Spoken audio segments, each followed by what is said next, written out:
Hamas നേതാവ് ഇസ്മായിൽ ഹനിയയുടെ അപ്രതീക്ഷിത മരണം പശ്ചിമേഷ്യയിൽ വലിയ അനിശ്ചിതാവസ്ഥയാണ് സൃഷ്ടിച്ചിരിക്കുന്നത്. ഇസ്രായേൽ ഹമാസ് വെടിനിർത്തൽ ചർച്ചകളെല്ലാം ഹനിയ വധം തകിടം മറിച്ചിരിക്കുന്നു. ഹനിയയെ വധിച്ചതിന് പിന്നിൽ ഇസ്രായേലിന് കൃത്യമായ അജണ്ടയുണ്ടെന്ന് തുറന്നു പറയുകയാണ് Palestinian president Mahmoud Abbas. Russian news ഏജൻസിയായ RIA നൊവോസ്റ്റിക്ക് നൽകിയ അഭിമുഖത്തിലാണ് അബ്ബാസിൻ്റെ തുറന്നു പറച്ചിൽ. കൃത്യമായ ലക്ഷ്യങ്ങളോടെയാണ് ഇസ്രായേൽ ഹനിയയെ വധിച്ചതെന്നാണ് പലസ്തീനിയൻ പ്രസിഡന്റ് പറയുന്നത്. ഗസ അധിനിവേശം നീട്ടിക്കൊണ്ടുപോവുകയാണ് ഇസ്രായേൽ നടപടിക്ക് പിന്നിലെ ലക്ഷ്യം. മാത്രമല്ല, ആക്രമണത്തിന്റെ തീവ്രത വർദ്ധിപ്പിക്കലും ഇതിലൂടെ ഇസ്രായേൽ ലക്ഷ്യം വയ്ക്കുന്നുണ്ടെന്നും അബ്ബാസ് പറയുന്നു. വധത്തെ അബ്ബാസ് വിശേഷിപ്പിച്ചത് ഇസ്രായേൽ രാഷ്ട്രീയത്തിന്റെ അപകടകരമായ മാറ്റമെന്നാണ്. യുദ്ധം അവസാനിപ്പിക്കാൻ നിലവിൽ തുടരുന്ന ചർച്ചകളെ അത് പ്രതികൂലമായി ബാധിക്കുമെന്നും അദ്ദേഹം പറഞ്ഞു. ഇസ്രായേൽ അത്യാഗ്രഹം ഉപേക്ഷിക്കണമെന്നും തങ്ങളുടെ ജനതയ്ക്കും ലക്ഷ്യങ്ങൾക്കുമെതിരെയുള്ള തീവ്ര സമീപനം ഉപേക്ഷിക്കണമെന്നും അദ്ദേഹം ആവശ്യപ്പെട്ടു. ഗസയിൽ നിന്ന് സൈന്യത്തെ പിൻവലിക്കണമെന്നും അടിയന്തരമായി വെടിനിർത്തൽ നടപ്പാക്കണമെന്നും അദ്ദേഹം ആവശ്യപ്പെടുകയും ചെയ്തു.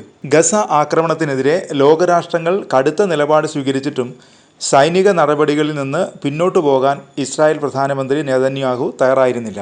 മാത്രമല്ല, നെതന്യാഹുവിൻ്റെ സമീപനത്തിനെതിരെ ഇസ്രായേലിൽ നിന്ന് പോലും ശക്തമായ പ്രതിഷേധമാണ് ഉയരുന്നത്.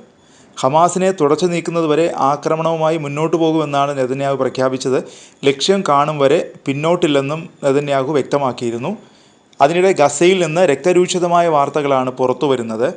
ഇസ്രായേൽ അധിനിവേശ വെസ്റ്റ് ബാങ്കിലെ ജെനിനിൽ ഇസ്രായേൽ സേനയുടെ പരിശോധന തുടരുകയാണ്. ഇവിടെ ഡ്രോൺ ആക്രമണത്തിൽ ഒരാൾ കൊല്ലപ്പെട്ടതിന് പിന്നാലെയാണ് സംഘർഷം ഉടലെടുത്തത്. തുടർന്ന് പലസ്തീനിയൻ പോരാളികളും ഇസ്രായേൽ സേനയും തമ്മിൽ സംഘർഷം രൂപപ്പെടുകയായിരുന്നു. കഴിഞ്ഞ 24 മണിക്കൂറിൽ ആക്രമണങ്ങളിൽ കുറഞ്ഞത് 40 പേർ കൊല്ലപ്പെട്ടെന്നും 71 പേർക്ക് പരിക്ക് പറ്റിയെന്നും ഗസയിലെ ആരോഗ്യ മന്ത്രാലയം അറിയിച്ചു. അതിനിടെ ഇറാഖിലെ US സൈനിക താവളത്തിന് നേരെയുണ്ടായ റോക്കറ്റ് ആക്രമണത്തിൽ 5 സൈനികർക്ക് പരിക്കേറ്റു. ആക്രമണത്തിന്റെ ഉത്തരവാദിത്വം ആരും ഏറ്റെടുത്തിട്ടില്ല.